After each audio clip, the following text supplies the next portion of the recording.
Itaewon, which is known as the city's international district, has been the backdrop for TV shows and music videos because it is packed with foreign restaurants, trendy bars, and popular nightclubs.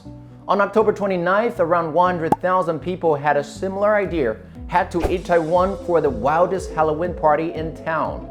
Unfortunately, the district's narrow streets couldn't handle the throngs of people that showed up.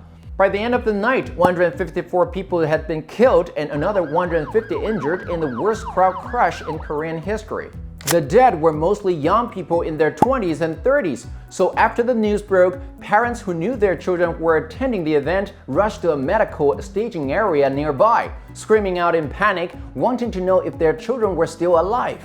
After making it to safety, survivors recounted their shocking experience to the media. One foreign national said that someone around him yelled, "There are people dying there. We thought it was a joke. We didn't expect something like that to happen." In years past, massive Halloween events have been held in Itaewon. Now survivors, families of the deceased, and people around the world are all wondering one simple thing: what made this year different?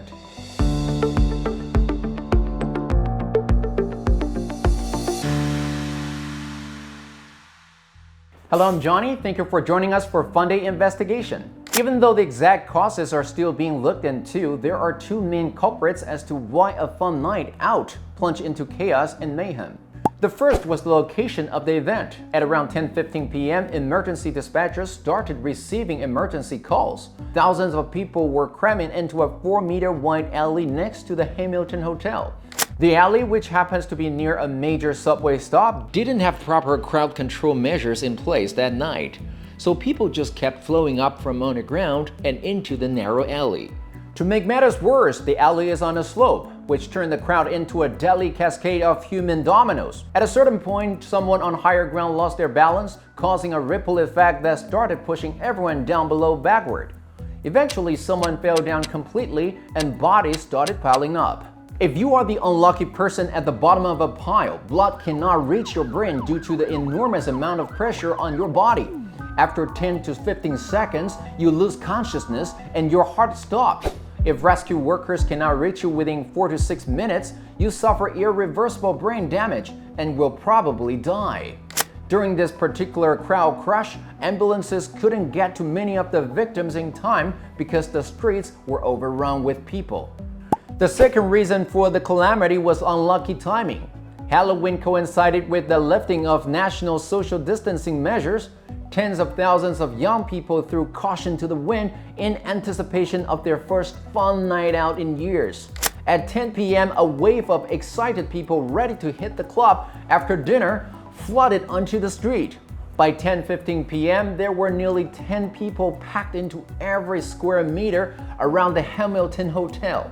This kind of density is crowded enough to suffocate someone even while standing up.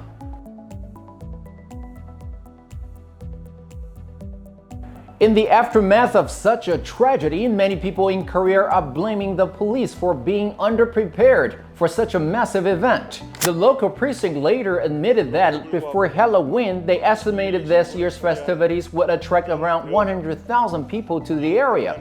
Despite this, the police had only planned to have 200 cops on duty to help manage the crowds. For comparison's sake, a recent BTS concert had 55,000 people attending, but there were 1,300 cops and an additional 2,700 security personnel on hand to keep things safe. On Halloween, the police only ended up dispatching 137 officers, which was clearly not enough to help manage the surging crowds. In the future, the Korean government will surely make sure large events have more police officers ready to enforce crowd control measures.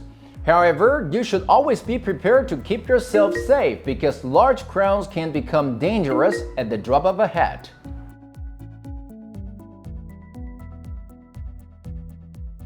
First of all, stay out of a crowded area if you feel the slightest bit uncomfortable or apprehensive.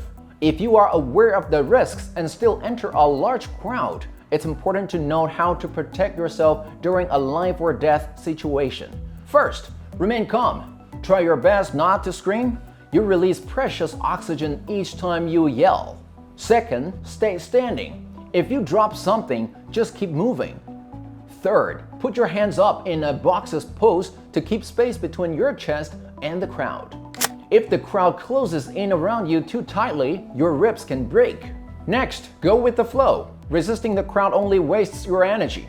Try to make your way to the edge of the crowd and find an exit as quickly as possible. Finally, if you fall, curl up in the fetal position. Raise your elbows up to protect your neck, and curl your knees into your chest to guard your organs. We should do everything within our power to prevent calamities like this from happening in the future. The government can prepare better for large events with more police and crowd control measures, but always assume that the worst could happen, and do your best from entering the fray. If you end up going in, be aware of your surroundings and remember the tips that I just mentioned. So, have you ever been in a crowd crush or avoided an event you thought was dangerous? Let's start a conversation in the comments below so that we can make sure that a night out always stays fun, but most importantly, safe. I'm Johnny Wu. I will see you next time.